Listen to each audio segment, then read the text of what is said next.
Something kept feeling off. People were acting weird in those places, different than they are in real life. Welcome to Not Playing Along. This is a podcast about cultural and corporate dysfunction. The stories in this podcast can cost people their careers, so the guests are always anonymous and characters' names have been changed. But the behaviors we hate or make fun of at work or in Western culture are just people doing exactly what the system rewards. We expect people to act well, but we rarely design the conditions that make those behaviors safe or even worthwhile. This podcast is about seeing those forces, and it's about redesigning them, because we are refusing to pretend all this is normal, and we are not playing along.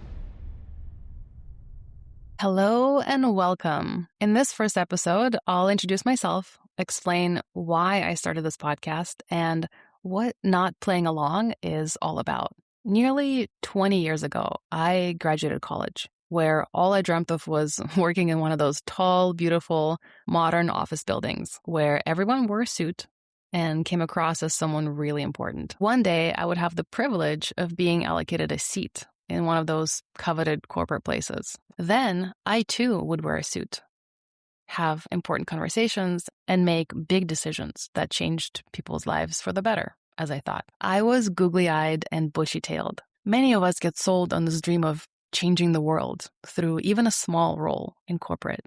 And so, at first, I did everything I was told. I said the right things.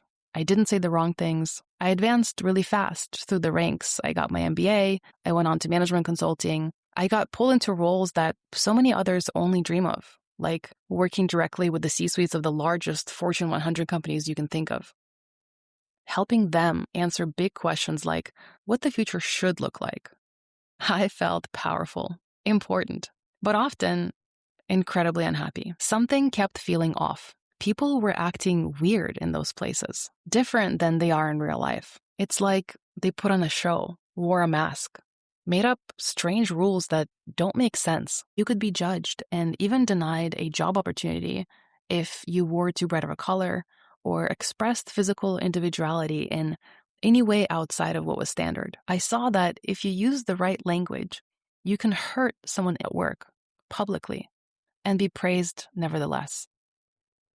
I saw that if you had enough power in your org, you could tear down someone's entire future just because you felt like it that day, even if it wasn't fair, and still get a $25 million bonus. I saw people using the system to fulfill their own deep, dark psychological needs, as if they were desperately trying to finish childhood by getting back at those who hurt them then, now. And when it came to the work itself, people would spend weeks, months even, on silly things, equivalent to whether or not to use the word good, whether to add a square or a circle around some text. Things that, in the grand scheme of things, don't really matter. But people would argue over these things intensely, and they would ruin each other's days, and sometimes lives, over who is right. Given everything the world has to offer to the souls who I think wait millions of years for just the chance to experience this planet and to experience each other, the contrast felt almost absurd.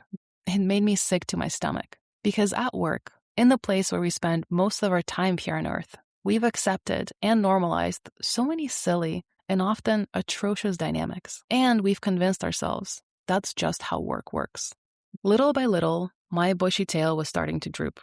I kept thinking, what would get us to spend time on the right things, behave better towards each other, make working together something we crave, not something we have to put up with? That's when it clicked. The dysfunction we're all experiencing isn't just unpleasant. It is economically irrational. It costs companies millions, billions of dollars that they don't measure or even account for. It took me nearly 20 years to understand that the strange behavior I was seeing wasn't human nature. It was system design. Our corporate system is literally set up for people to waste a lot of time, to intentionally, yes, intentionally hurt each other, and to lose a lot of money for the company in the process. And once you see the system, you realize, wow, it can actually be redesigned. Most people think workplace dysfunction is about bad people, but it's not. It's about unseen incentive structures that reward the wrong behavior. Most of modern work is a giant behavioral experiment that no one designed intentionally.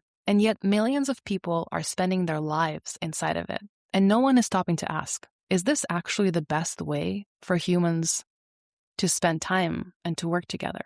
At work, people get pulled towards their own individual, invisible incentives, pendulums swinging full force at the speed of unfulfilled psychological needs, oftentimes making everyone else miserable in the process. And yes, costing companies millions, sometimes billions of dollars. The superficial, pretend corporate world that we've created, if you think about it, lacks any incentives for people to treat each other well or even fairly, or to advocate for the collective goals over individual ones. And not on a year-end review basis, but in a single email, one-on-one, or in a meeting, purely due to a lack of intentional design. Our current corporate and cultural system creates gatekeepers, stallers, obstructionists, bullies, and sometimes worse. And guess what? Yep, all of this is costing companies millions and billions of dollars. But like we said, people aren't behaving strangely because they're bad people. They're behaving according to the rules of the system they are inside. Here's what's brilliant about that, is that human behavior is far more malleable than we think. And most of what we call human nature is actually human design. That means that changing the incentives in a way that creates a new way to fulfill the same psychological need results in changing any one, and thus it changes everything. I'll say that again. Changing the incentives in a way that creates a new way to fulfill the same psychological need results in changing any one, and thus it changes everything. So we could change things for the better, nearly overnight too, if the right behavioral incentives were put into place. And once you start seeing the layer of invisible behavioral incentives, you can't unsee it. This show exists to make these invisible behavioral incentives visible. And once they're visible, they can be changed.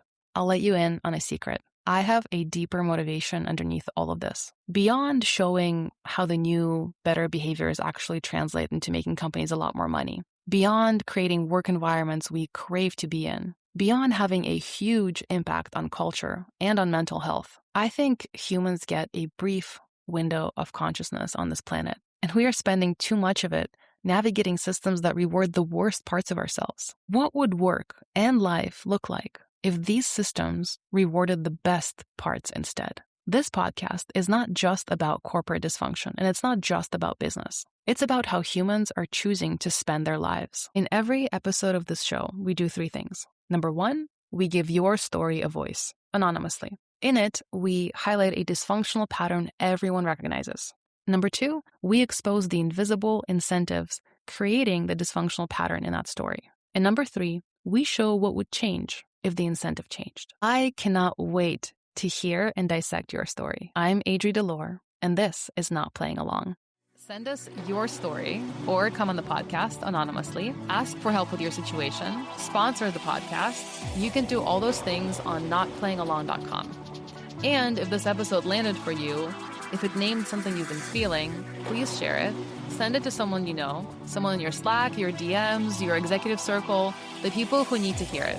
Because the only way these patterns change is when enough people see them clearly. Next week, we're exposing another one.